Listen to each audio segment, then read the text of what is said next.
Call all of our guest speakers up this morning to the front. Is there enough chairs? We're going to have some question and answer session or time. So if you can make your way up here to the front and have a seat at the table.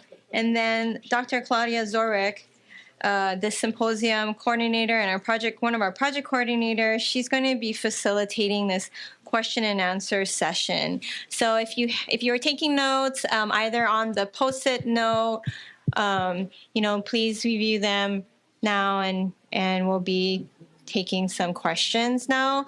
For the folks on Zoom, then our project staff will be asking those questions for you.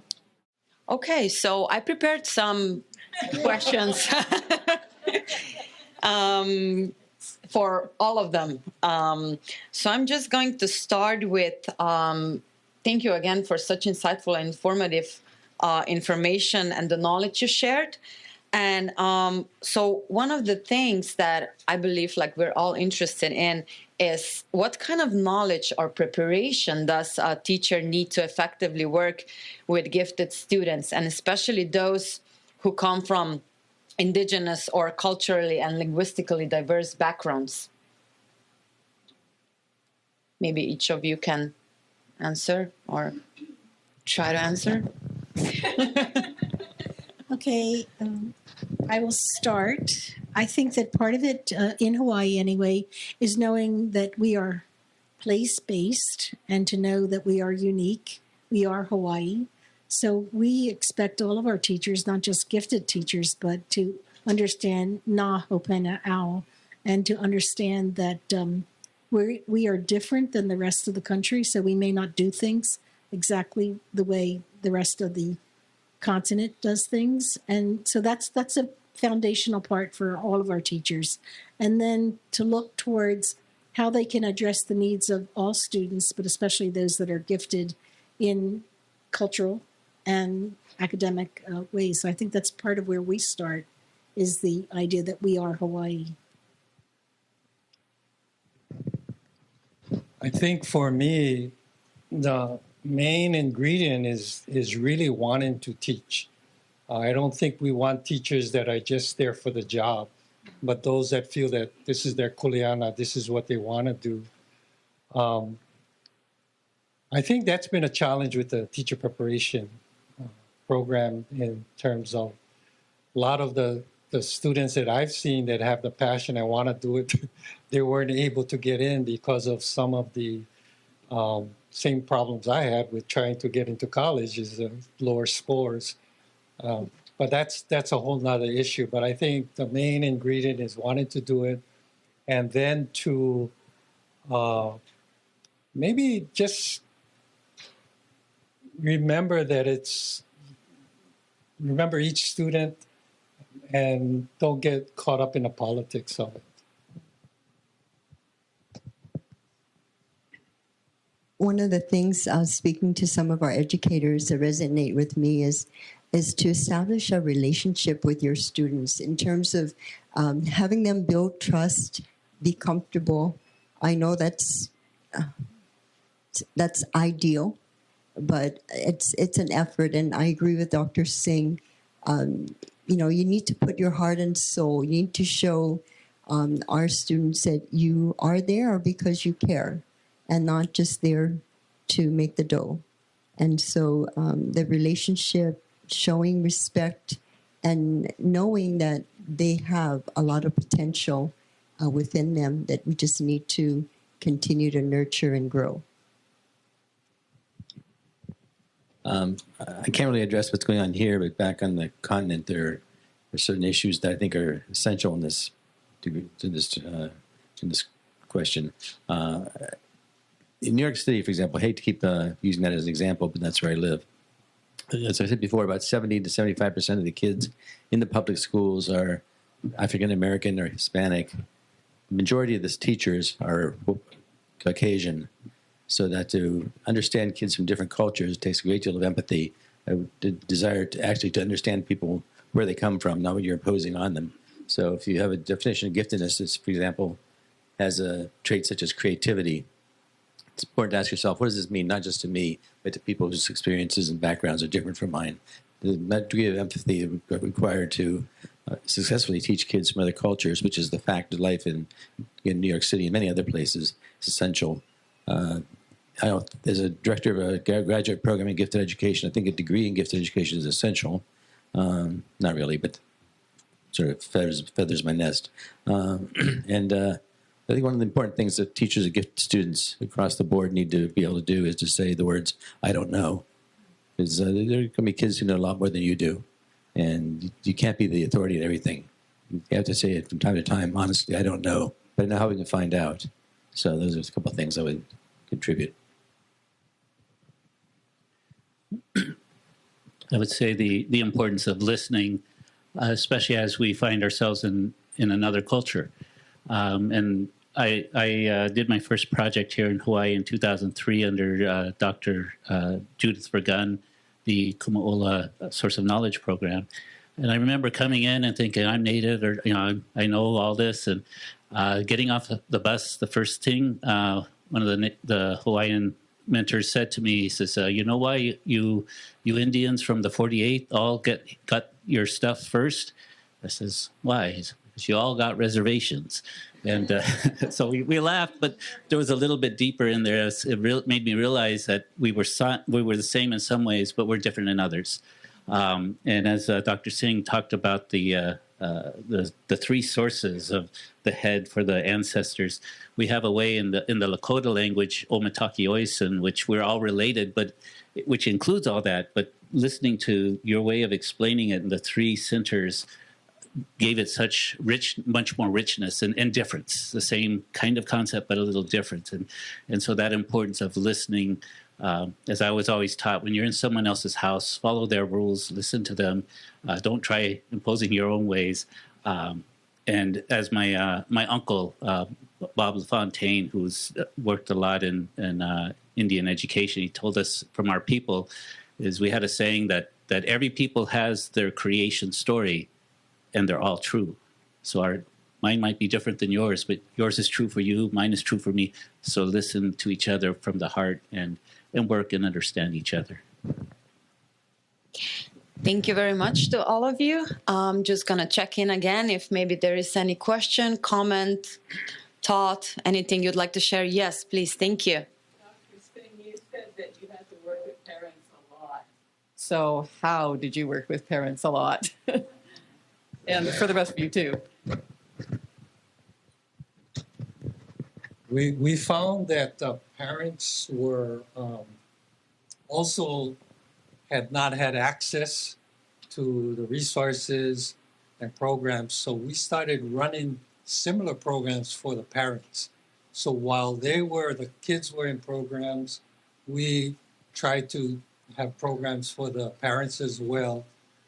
And trying to have them understand that learning and education was more than just regular school, but that the history and the experience of their home and their families were learning environments as well, and that our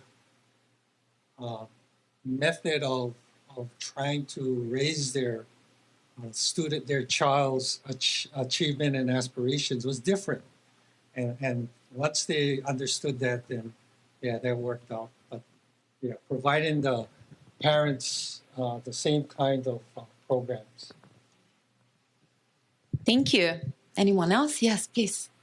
Maybe we can just wait for the microphone so that, thank you. Hi, thank you very much for all your presentations. I was wondering, how do you instill a sense of responsibility, obligation, and humility among gifted students, and not only in their own communities, but also in the bigger scheme of things with all the things that are happening around the world, since we are also experiencing all those things directly or indirectly? Thank you. Probably the same way you tried to do it. But we we had a thing that we were Hawaiian not only in serving the Hawaiian students, but we had Hawaiian values in how we did things. So we had a framework in which all the staff was trained to how to share aloha, how to understand kuleana, how to ho'oponopono, how to resolve conflict, and how to work together, how to build a hana. And so the staff had to learn about how that works within the framework of our organization. And so what happened is the students saw that, and the students started to, and then when we had them in residence, we were very strict about teaching them kuleana, teaching them ohana, teaching them all the different aspects of the Hawaiian values. A lot of the parents said, "Oh, what you guys did with our kids? They're cleaning their room now, and they're washing clothes and all of that stuff." So it was trying to make sure we kapiko, we go back to who we are, go back to our roots. And sometimes when you go back to who you are and try to reinstill those values, the kids really are looking for that. They really are looking for that. Thank you very much. And I believe there was one question. Okay, sorry. I'd like to just add to that. It's by example, and I've learned that with the mic. You can't fake that. So it's most of my students when they come back to me. If I have this idea, I want to teach them this about life. They never get that. But it's when I'm teaching them about math, they got the life lesson behind whether they got the math or not. So it's how we do our mundane things that we're not really even thinking about. But it's we're being who we are, so we have to be authentic, and that's what comes through. So, it's important to model that, obviously, but it's also important and this is for educational leaders, I guess, to develop a system where that's valued. And if students are in a classroom where the teacher models responsibility and is part of a community, then I think it makes a big difference. I think David had a question.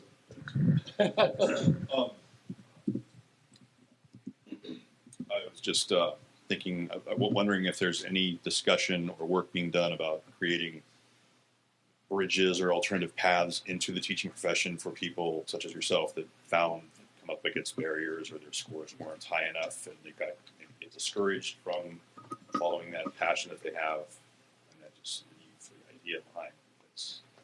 The traditional route isn't necessarily going to work for everybody.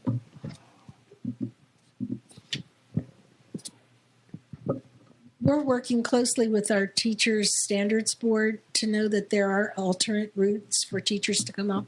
We're working with our immersion program, Punaleo, so that teachers that are cultural practitioners may not need a teaching degree per se, because if they're going into the immersion program, we're more concerned about, first of all, that they can speak the language in all the content areas. And the content area may not be the Western version, but more of the Hawaiian version. So we're already working with our Teachers Standards Board to recognize that. It's a tough battle. I remember when my wife wanted to become a principal, and she didn't pass the Miller's Analogies test, which has no correlation to that. And so, but they told her, and so they had the principal before her had mentored her and told her she should become an administrator. And so we went off to the mainland, and she got her principalship degrees, came back home, and then that's when the door shut. And so it was not until we went to meet with the superintendent with 2 lawyers and a psychometrist, and they changed it so there were some alternatives. So it's almost like you have to threaten the situation in order to make because the proof was there. And so my wife went on to become a successful principal for like 20 years, in spite of her low Miller's and allergies.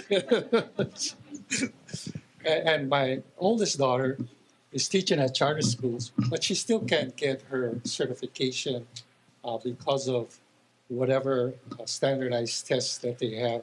But she's a teacher that, for the school she worked with there, she's a good recruiter because they really love her where she teaches. So it's still an issue, and my kids know that. They know our journey. They know, all these mountains we have to continue to climb, and we hope someday that people understand the different perspective of how people are able to demonstrate their abilities.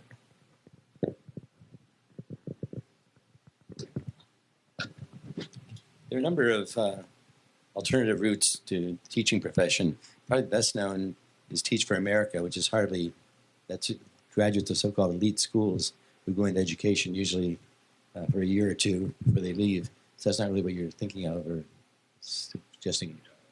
But as someone in higher education, most of my colleagues and I are open to the idea but concerned about some of the implementation. For example, there's been talk in New York State about allowing charter schools to confer master's degrees on their teachers, which is something we're not very crazy about. So it's a good idea, and we need to open up the profession, but we have to be very careful with regard to how we do it. Thank you very much. So, quick question back here. I'm going to let me kind of take this in a different direction. Chris Atchison, National Science Foundation, professor of science education and geology at the University of Cincinnati. My work is specifically on disability, and so everything that I hear you talking about with giftedness it's not a big stretch away from disability research and the things that we do there. Specifically when it comes to neurodiversity. So how are we, and Dr. Borland, I was looking at your slides with great interest, and you talk about ability, creativity, and I didn't write it down, but the other one was like task, focus, completion, and the Venn diagram that you showed there. How does neurodiversity fit into giftedness in terms of how we're reaching our students, how we're preparing our teachers, but yet not turning our students away when they don't fit the normal model of typical, right? So whether it be focused on culture, I know this is a really broad, we could talk about this for another few hours, but looking at culture like you all have, looking at teacher prep, looking at how do we reach our students, does neuroatypical focus or address anything that you've related to today? It should, but typically it doesn't. If you think about how most educators think about giftedness, it's pretty much a stereotype of a high-achieving student with high levels of aptitude on test measures. We know that kids don't always fall into those neat little patterns and categories, and that there are great differences in many things, and a great deal of neurodiversity as well. I would recommend.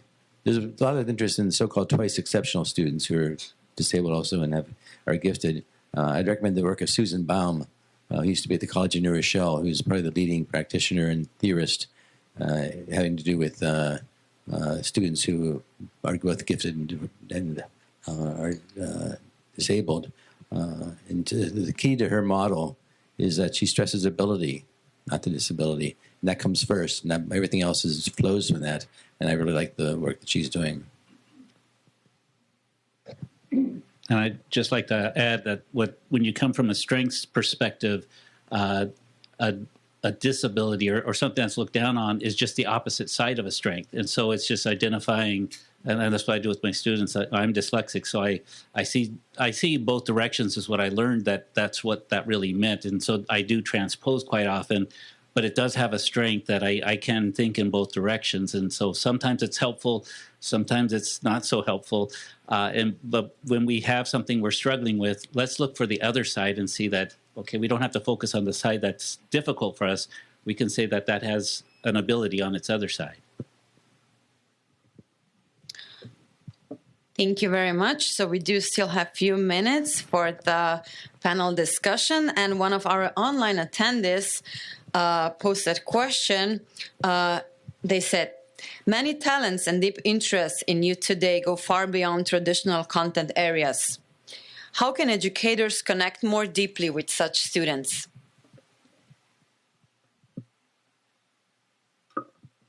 Anyone? So many talents and deep interests in youth today go far beyond traditional content areas. And how can educators connect more deeply with such students?